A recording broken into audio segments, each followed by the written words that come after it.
Digital citizenship in today's schools is more important than ever. In 2019, the reality is 81% of us own smartphones, right? 97% of us are connected in some way to the internet every day. And so, with those stats comes great responsibility for those of us in education to ensure that we have a practical use of the nine elements that Ribble discusses so that our students are equipped to be productive members of today's society. And they need to be thinking about their digital tattoo, their digital footprint. Right? And so, my mantra is for us to really look at this permanent profile we're creating for ourselves. And what does it say about us? Does it say that we're trustworthy, that we make appropriate decisions, that we demonstrate tactfulness, that we demonstrate tolerance, that we're observant when looking at with whom we're interacting and talking with online, and that we're organized when we think about stuff like our drive and our files and how we name things? Those are all the appropriate skills that we will need into adulthood when we think about the digital society that we live within. And so schools have a lot of responsibility. And if we look at some of those nine elements, then schools need to be doing things like in terms of digital access. We need to provide devices so that there's equity. When we look at digital commerce, we need to realize that our students are already making purchases.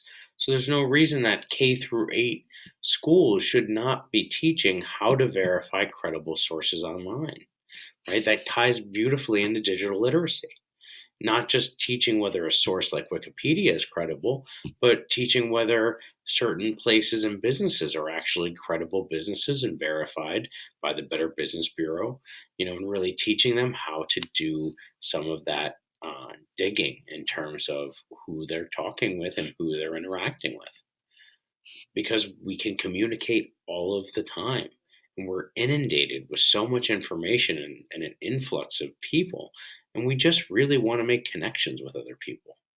And it's really what teens are trying to do online. And so we need to teach them how to treat each other, just like we teach kids how to treat each other in kindergarten, right? We need to realize that sometimes this guise of anonymity isn't real. It's perceived. And even if it is, we want to have integrity in our life and we want to be honest. And so we should always be treating people and speaking as if people are watching and know who we are. We can't be hiding behind fake profiles because the bottom line is you might be crossing some digital laws, right? And so making our students aware that things like Snapchat, right? There were plenty of cases when Snapchat came out and kids thought, they were disappearing. Well, they weren't disappearing.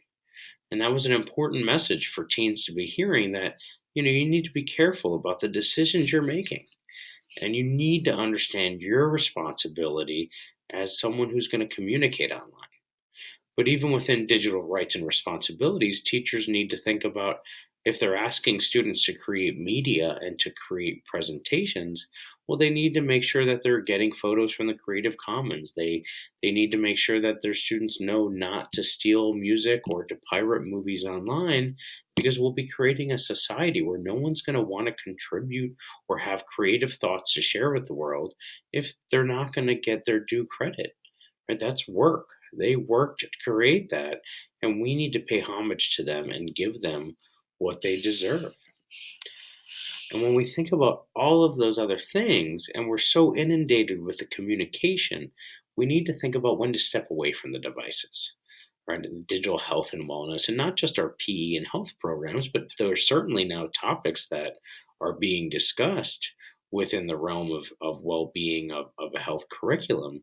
But we all need to think about, teachers shouldn't be emailing their students after a certain time. They should be encouraging their students to do work that does not require a screen.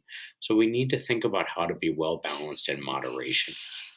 But above all else, we need to make sure that we're being secure with our information, secure with our logins.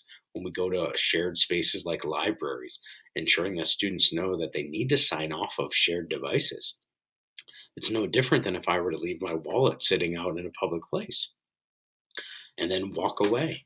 And so, really helping kids understand how to protect their identity so that their tattoo, so that their footprint is the best representation of themselves.